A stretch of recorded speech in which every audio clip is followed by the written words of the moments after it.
রাজধানীর পুরান ঢাকার নাজিমউদ্দিন রোডে একটি ভবনের নিচতলায় দোকানে অগ্নিকাণ্ডের ঘটনা ঘটেছে। এতে দগ্ধ হয়ে একজনের মৃত্যু ও ১৩ জন হাসপাতালে ভর্তি আছেন।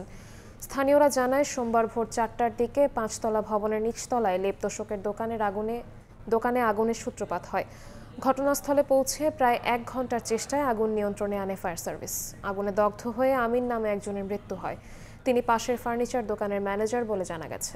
তবে অতিরিক্ত ধোঁয়ায় বেশ কয়েকজন অসুস্থ হয়ে পড়লে তাদের হাসপাতালে পাঠায় ফায়ার সার্ভিস। রাত্রে ৪টার দিকে যার দোকান সে আমাদের বাসার গলির ভিতরে যা চিল্লাইতেছে আগুন আগুন। তখন আমরা সবাই মিলা নাইমা দেখি পুরো আগুন লেগে গেছে। ফায়ার সার্ভিস আসছে ১৫-২০ মিনিট পর।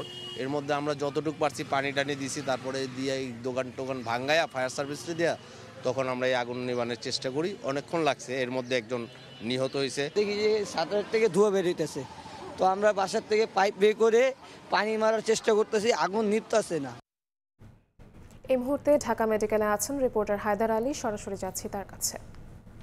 হায়দার, পুরান ঢাকার নাজিমউদ্দিন রোডে লেপ তোশকের দোকানের যে অগ্নিকাণ্ডের ঘটনা, সেই ঘটনায় আজ ভোরবেলায় ফায়ার সার্ভিস একজনের মরদেহ ঢাকা মেডিকেলে নিয়ে এসেছে। তা প্রথমে অজ্ঞাতনামা হিসেবে ছিল, পরবর্তীতে সেই দোকান মালিক মূলত তার পরিচয় শনাক্ত করেছে। আমরা কিছুক্ষণ আগে তার সাথে কথা বলছিলাম। তিনি জানাচ্ছিলেন যে নিহতের নাম আমিন উদ্দিন, তার বয়স ৭০ বছর। তিনি লেপ তোশকের যে দোকানটিতে আগুন লেগেছে তার পাশেই রিয়েল উড নামে একটি ফার্নিচারের দোকান, সেই দোকানের ম্যানেজার হিসেবে দায়িত্বরত ছিলেন। এছাড়া ফায়ার সার্ভিস ঘটনাস্থল থেকে অন্তত ১৮ জনকে উদ্ধার করেছে। তাদের মধ্যে তাদেরকে মূলত ঢাকা মেডিকেলে এবং পাশের পাশের জাতীয় বার্ন ইনস্টিটিউটে নিয়ে আসা হয়। পরবর্তীতে তাদের মধ্যে ১৩ জনকে মূলত ঢাকা মেডিকেলের যে বার্ন ইউনিট সেখানে ভর্তি রেখেছে। চিকিৎসকদের সাথে আমরা কিছুক্ষণ আগে কথা বলেছি।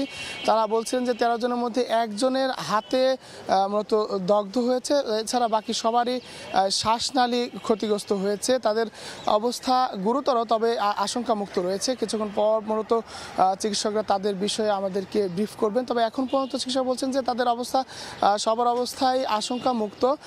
এছাড়া ১৩ জনকে ভর্তি দেওয়া হয়েছে। এছাড়া ঢাকা মেডিকেলে যে মরদেহটি রাখা হয়েছে আমিন উদ্দিন নামে, তার পরিবার সম্পর্কে আমরা জানতে পেরেছি। তার বাড়ি যশোরের শার্শা উপজেলায়।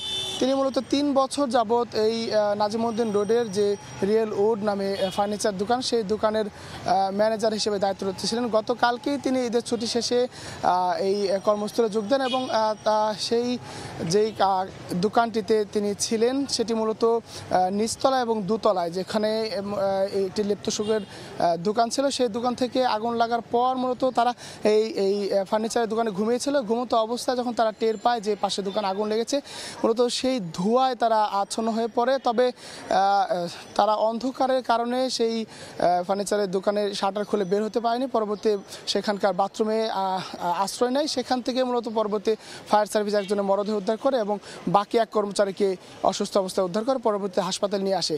তো পুরান ঢাকার নাজিমউদ্দিন রোডের যে আগুনের ঘটনা, সেই ঘটনায় এই ছিল আমার কাছে সবশেষ তথ্য। ঢাকা মেডিকেল কলেজ হাসপাতাল থেকে সরাসরি যুক্ত হয়েছিলেন সহকর্মী হায়দার আলী।